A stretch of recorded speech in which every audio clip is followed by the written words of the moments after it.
मोअज़्ज़ज़ सामीन, आज मैं आपकी खिदमत में हाजिर हुआ एक नया मौजू लेकर, इंसानियत से मेराज का सफ़र। दोस्तों, एक बादशाह था।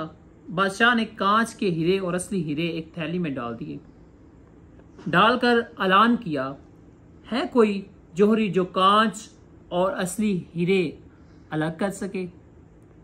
शर्त यह थी कि कामयाब जोहरी को मुंह मांगा इनाम और नाकाम का सर कलम कर दिया जाएगा। मतलब कि जो हीरे की पहचान करेगा उसको मुंह मांगा इनाम दिया जाएगा, और जो इम्तिहान के लिए रेडी हो गया लेकिन वो पहचान नहीं कर पाया उसका सर कलम कर दिया जाएगा।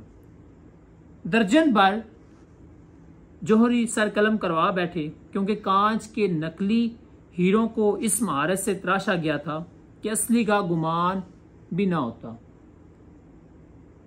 ढंढोरा सुनकर एक अंधा शाही महल में हाजिर हुआ। अंधा मतलब नजर भी कुछ नहीं आता।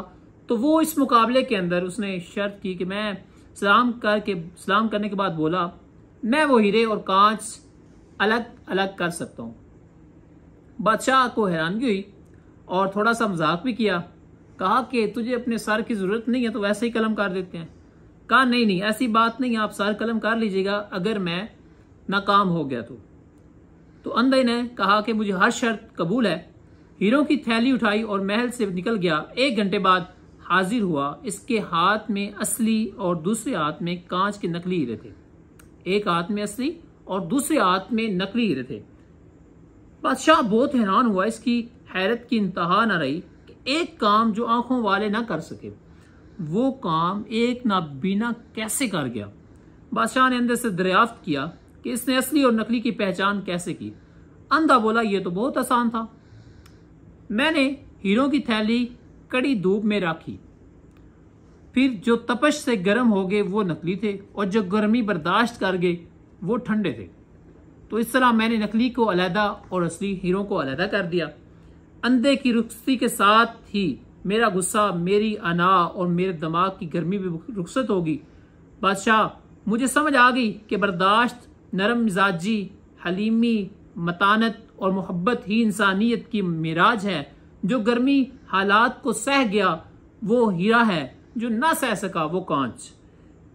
बानू कुदसिया एक नावल में लिखती हैं, राजा गदा में लिखती हैं कि जो दबाव सह जाए वो हीरा, जो ना सह सके वो कोयला। मुझे बाबा ने बहुत बड़ी बात समझाई।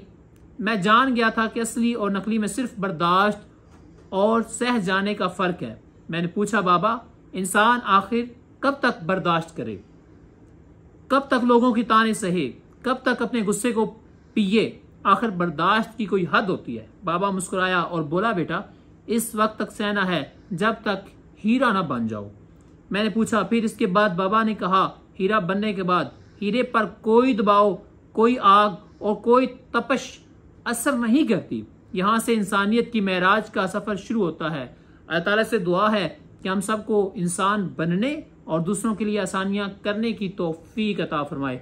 आज के लिए ये मौजू था हमारा इंसानियत का, कि लोग हमें बहुत सी बातें सुनाते हैं, हमें गिराने की कोशिश करते हैं और लोग हमें ताने देते हैं। हमें मजबूत होना है, हमें हीरा बनना है। हीरा देखिए, तपश जितनी भी उसको पड़ती रही वो ठंडा रहा, और जो कांच के मोती थे वो गर्म हो गए कड़ी धूप के अंदर, लेकिन जो हीरे थे वो उन्हें असर भी ना हुआ। सो हमें हीरा बनना है तो हमें तमाम गमों को खामोशी के साथ, जज्बे के साथ सहना होगा और खामोश रहना होगा। और याद रहे, जब आप हीरे बन जाएंगे तो फिर आपकी कीमत कोई नहीं लगा सकेगा। आज के लिए इतना ही। इंशाल्लाह मिलते हैं नेक्स्ट वीडियो के साथ। तब तक के लिए अल्लाह हाफिज। अस्सलाम वालेकुम रहमतुल्लाहि।